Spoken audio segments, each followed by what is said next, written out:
I just want to say thank you so much for giving me the opportunity to come and just share with you tonight. Mitzi asked me to come and tell a little bit about myself and my story and about the ministry that I've started. So that's what I'm going to do. The first thing I want you to know about me, the most important thing that you need to know about me, is that I'm a blood-bought, born-again believer in Jesus Christ. I am saved by grace alone, through faith alone in Him.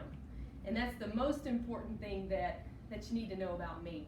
And I hope that you could say that that's the most important thing that people need to know about you too.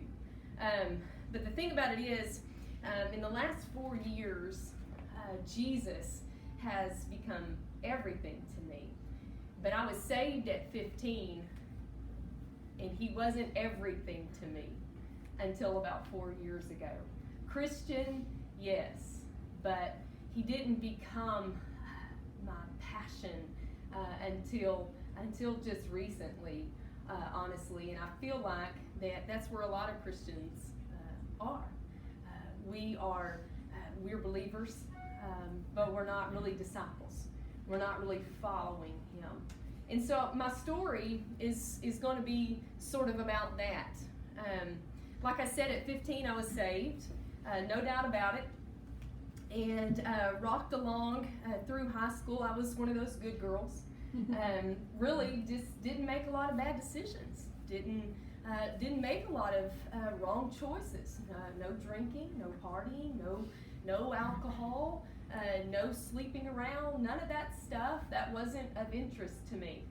And by all standards, I was popular.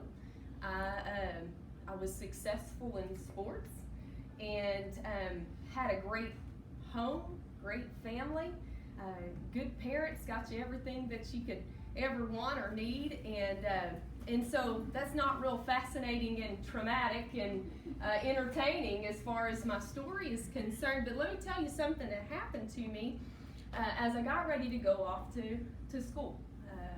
I'm an Aggie. I went to College Station, Aggie land. There's nothing like it in our opinion. Sorry if you went to UT. I'll forgive you. But anyways, the strangest, silliest thing happened. It's amazing how the little things can throw you off course. I was on course, doing well, checking everything off the list as far as being good. And I remember, the joke when you go off to school, people will say, beware of that freshman 15. Y'all have heard that? And it seemed like every time I turned around, I was hearing, watch out for that freshman 15, and you know how girls are. Somebody come back on, well, she's put on some, and so that sparked something in me. And I thought to myself, I will not put on the freshman 15. I was determined not to do it. And so what happened was I went off to school, and I ended up losing 15 pounds. And so I probably could, my mom would probably argue with me that I didn't have 15 pounds to lose, but it wasn't bad at 15 pounds. I was athletic build and kind of, a softball player, and so 15 pounds wasn't a big deal. I'm going to pause a minute on that story and say that my second semester at school, at college, I met a man by the name of Ryan James. And yes. And you probably all know Ryan. He's on a billboard here in town. And the boys think that is very cool, that their daddy's on a billboard. But Ryan was and still is a godsend. Strong, steady, stable. He loves the Lord. He knows the Word. And when we met, not to mention he's handsome. And when we met, there was no turning back. I mean, we stayed together all through school. But after my first year of school at college, I had lost 15 pounds. By the end of year 2, I had lost 30 pounds. And by the time I was done with school, we finished in 3.5 years, I had lost 10 more. So I had lost a total of 40 pounds. Oh, wow. And so, all this time, a Christian, loved Jesus, went to church. I even started serving in church, because if you're with Ryan, you're going to serve in church. And that's just something that he does, not out of a deal of obligation, but he has a heart to serve the Lord. So if you're with him, you're going to serve somewhere in church. And so I'm checking all the good things still off the list. I'm still making good decisions. I'm making good grades. We are, we're doing good in school, going to church. I love Jesus. I am a Christian. But there was something that had a hold of me. There was something that along the way, in all of the checking the good off the list, I totally missed God. I totally missed him in the midst of, what had become my God was losing weight.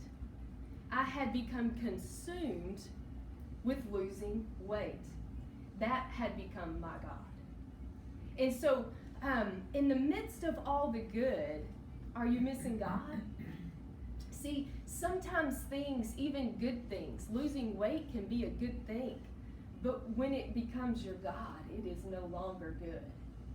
And I had, before I had realized it, even with a lot of loved ones around me, my friends, my family, all telling me, this is a concern. You've got to stop doing this. It did not even register, because I was checking those good things off the list. You see, you can't be good enough. There's no work that you can do that's ever going to fill that void, that deep inside void, that thirst that you have in your soul. The only thing that's going to fill that is Jesus Christ. And I was trying to fill it with losing weight. It had consumed me. And so Ron and I, we ended up getting married, and we've been married 12 years now. It's been really good. Maybe not the first year wasn't good, but after that it's been great. But it really didn't. After we were married, and you get jobs, and that's really the only thing that ties you down when you're newlyweds. You can go and do and have fun. And we were in Dallas, and we got to do a lot of fun things. We got to go on a lot of fun trips overseas, and I remember we came to the point where we wanted to have kids, and we couldn't. I couldn't get pregnant, and so ended up going to the doctor, and that was the time for me. You have those moments that sort of snap you back into reality. Sort of those aha moments, and you're like, oh, wow, I have totally missed the boat here. They were asking me a number of questions about my history. Do you drink? Do you smoke? Do you do this? No.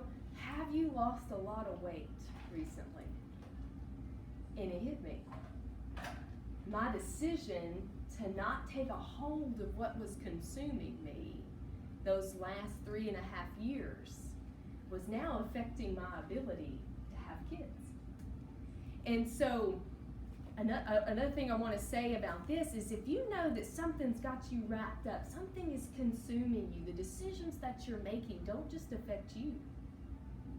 They affect your loved ones around you. And now my decision to put weight loss over God, it was more important to me than taking a hold of this. It could be anything. It could be shopping. It could be eating too much. Mine was eating too little. It could be drinking. It could be any sorts of things that can get a hold of you. And so at that moment, sitting in that doctor's office, when he said, have you lost a lot of weight recently? I knew that my decision to not take a hold of that God that had taken a hold of me was now affecting my ability to have kids. Now, through doctor's help and God's divine intervention, y'all know we have 3 little boys. So a little bit about them is my oldest son is Reed. He is almost 8. And I quit work when he was born. We could not afford it. And that is big for Ron James to say, go ahead and quit, even though this doesn't make sense. But I knew after he was born, I was like, I just can't leave him. And so I have been at home for the last 8 years, raising the kids. And I've been fortunate to be able to do that. But Reed's 8, sweet, tender-hearted, kind young man, and he's going into the 2nd grade in the fall. And then we have the twins, Ross and Tyler, and they're 5, and they are going to start kindergarten in the fall as well. They, all I can say is I was tired when they came along. I was a little bit more tired, so the discipline level with the twins may have been lacking just a little. When you have 2, you let things slide a little bit more when there's 2 at a time. But both very sweet, kind, and loving, and loud. And so they'll take kindergarten by storm. But all this to say, in the midst of you doing good, make sure you're not missing God. In the midst of checking all those good things off the list, make sure that they're not becoming more important than the God that you serve, the one true God. Because God, our God, is loving, and He is faithful, and He is merciful, and He is forgiving. And He has blessed Ryan and I with 3 little men of God that we are trying to raise up and not mess up. And so, but to move from that story into ministry, 4 years ago, Ryan, we got in the car from church, and he said to me, he said, I think I need to start serving more in church. And we've been kind of out of church. We've been going, but we've been kind of out of church because we had twins. And it's just, they'd been real sick, they were born early, and they'd been in the NICU, and so we weren't serving a lot in church, but we were going. And we get in the car, and he said, I think I need to start serving more in church. And I knew what he was talking about. I knew it wasn't just, I'm just going to volunteer. Ryan had a deeper call on his life, and we knew that in college. And I just sort of sloughed it off because I was like, not want to be a pastor's wife. No. So several years later, 10 years later just about, this comes back up, and he says, I've got to do something with this. And so being the godly, woman and wife that I was, I threw a fit. And I said to him, if you need something more to do, there's grass to be mowed, there's the house that needs to be cleaned, there's kids to be taken care of, groceries to buy, meals to cook. I mean, I could rattle off that list. And not to mention Tyler, he has cerebral palsy. He was born with it. And so we have a sort of a kid that's very mild. He's doing great, but he does have some extra needs. And I was thinking, ministry, Africa. Why does everybody relate when you say you're going to serve the Lord, or you're going to go into the ministry? You automatically, why does the brain go to Africa? I'm not sure, but that's what I thought. I thought to myself, we're moving to Africa. Do they even have medical insurance in Africa? I mean, I'm telling you, everything I could think of, I rattled off to him, and I did it for a while. I wasn't nice, and but he didn't waver. He didn't waver because he knew what he was supposed to be doing. And I thank God that he's a strong-willed man most of the time. There's some of the times I wished he would just say okay, but he didn't waver. And you know what? I came around a little, and we went and talked to our pastor. And we were visiting, and I wasn't really into the conversation, but I was there, And he ended up, going to take over the youth position. He was going to take over as youth pastor at our church in Winsboro, We go to Grace Fellowship in Winsboro. And so I remember sitting there, and my face probably told the story because it's not hard to read me. But I was sitting there, and I was just listening, and he was saying, I want to serve more. How can you use me? And just happened to be a position for the youth, and so when we left the meeting, he was youth pastor, and I was like, rah rah, youth pastor, more to do, and so here's what I want to say about all of that I just said. Ryan's obedience, stepping up into what the Lord had called him to do, made a way for me. And so a lot of times we don't think that our disobedience is really affecting, it's just affecting, a lot of times we don't go to church, or we don't serve in church, or we don't do the things that we know the Lord has called us to do, and you think, oh, well, I'm fine. I'm good, I'm saved, I'm going to heaven. But what we don't stop to consider is that our disobedience in heeding the Lord's call on our life may be hindering someone else's opportunity to step into what the Lord has for them. Does that make sense? Mm-hmm. So Ryan's obedience, and I didn't make it easy for him stepping into what the Lord had called him to, made a way then for me. Again, I didn't know what I needed, but God did.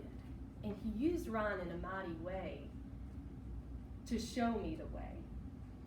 So we rocked along a little bit in youth ministry, and I was starting to warm up. I mean, it was fine. It was okay. And before I knew it, I started facilitating a women's Bible study. I remember very clearly facilitating the study by Priscilla Shire Gideon. That study changed my life. And I knew after that study that I was, the Lord told me, you know what, you need to write your own. You need to write and teach your own. And I was like, okay. And I still struggle with it. I remember very specifically the Lord told me to do it, but I still struggle with, do I really need to do this? Am I really equipped to do this? I really don't think I have what it takes. Why don't we just push play on something the pro has already written? But I have to stay obedient to that call, because he very specifically told me after that study, start writing your own. You can write your own. Start teaching your own. And so I've gone from having a fit about being in ministry at all to warming up to it a little bit, to now I'm facilitating a women's Bible study, to now he's asked me to write your own and teach them, to now he began to tug at my heart, you need to lead the ladies ministry. There just happened to be our ladies minister stepped down, and minister is title only. I just lead the ladies ministry at our church, but the ladies minister happened to step down, and for 6 months I was actually living with we were living with my mom, building our house in Winsboro. For 6 months, I'd wake up almost every morning and I'd say, I think I'm supposed to do that. I think I'm supposed to do that. But I don't want to do this part and this part and this part. And then I think I'm supposed to do it. Finally, she said, just schedule a meeting. Schedule a meeting. So now I'm stepping into a role of leading a ladies ministry at our church, and I've been doing that for 2.5 years. Well, last October the Lord laid on my heart, hey, it's time to take this out, take these messages out to the people that you can't get to come into the church. Go and meet them where they are and point them to Christ. Shed a little light in their world, give them a little hope. So that happened last October, and I began the ministry, the Altar Project. And the Altar Project, the ministry that I've started, is just simply what I just said. It's just coming and being able and getting the opportunity and the privilege to come to groups like this, to civic organizations, to your Bible studies, to your special events, to camps, to wherever that I can go and just point people to Christ. And that's simply what it is. And I called it the Altar Project because it's so much more than about behavior modification, isn't it? when you want true change, it's heart transformation. And so I want alteration of the heart. And that takes time, I know, but when you get alteration of the heart, then you know there is a major work happening in your life. And so we've gone from nothing to having a fit about ministry, to warming up to it a little bit, to leading a woman's Bible study, to stepping into a role as ladies minister, to being called out to even more. And God has been so faithful. And you know what? The grass is still mowed. The house is still clean. The groceries are still bought, and the food is still cooked. Because you know what He calls you to? He makes a way for. Even if you don't feel equipped, He equips you for it. There's not a time in this ministry that I've ever felt like I can do this. But I have to step out of the way and let Him do it. And so, do I have a little bit more time? Just as I finish up, I thought what we'd do is just slip in a little bit of Bible study just to kind of show you what I do, and also just put a plug in for the Bible study that I'm working on and going to teach in the fall in September. What I have been after and what's been on my heart all year is freedom. It's kind of what I started talking about. I was wrapped up in losing weight, addicted to losing weight, basically. It seems like we don't have so much of a problem saying, I believe in Jesus. We don't have so much of a problem saying, like, sure, I mean, I'll be a believer. I want to go to heaven. I mean, who would want to go to hell? This weather should deter that. But anyways, what I find is, and what I did from 15 to 30 was not walk in freedom. You know what I'm saying? I had Christ. I had heaven. I was going to heaven. But I didn't have freedom. You know what I'm saying? We have a lot of Christians walking around bound up in stuff, whether it be anger, whether it be unforgiveness, pride. Women are big on comparison. Those sorts of things. We get shame. Shame is another one that we struggle with. We get wrapped up in all this stuff, and Christ said, you know what? I died to set you free. I died that you would be free indeed. But we don't walk in that. And so what the Bible study that I'm working on is all about how we are commanded to go, right? The Great Commission. And you hear preachers preach that all the time. They preach, go, go, go, make disciples. But we don't have a lot of the going, do we? We don't have a lot of that happening. And so I thought to myself, why? Why aren't we going? And if you back it up to the Great Commission, it is what? To love God and love people. The thrust of the going has to be love. But we're not free. And so the name of the Bible study is Freed to Love. And we're going to delve into all the issues that we struggle with. The ones with pride, anger, unforgiveness, all of that stuff that keeps us wrapped up. How do we break free from it and really start living? Because John 10:10 says what? I came to give you life, and I came to give it to the full. And that's how we're supposed to live our life. And the only way that you can live that kind of life is if you are free in Christ. And so that's what I have for you. I hope that was okay. I'd love to just visit with you now. If you have any questions or anything you want to ask of me, I'll stay here till the boys are in bed, and then I'll go home. But I can't tell you how much I appreciate just the opportunity to come and share my heart. And I feel like that every opportunity I get is not coincidence. It is not just random and out of the blue. It is divinely orchestrated by God. And I have no less expectations on getting to be here with you tonight. So, but if you have questions, I'd love to answer them, or whatever else I can do for you. I'm here. So I appreciate your time. So.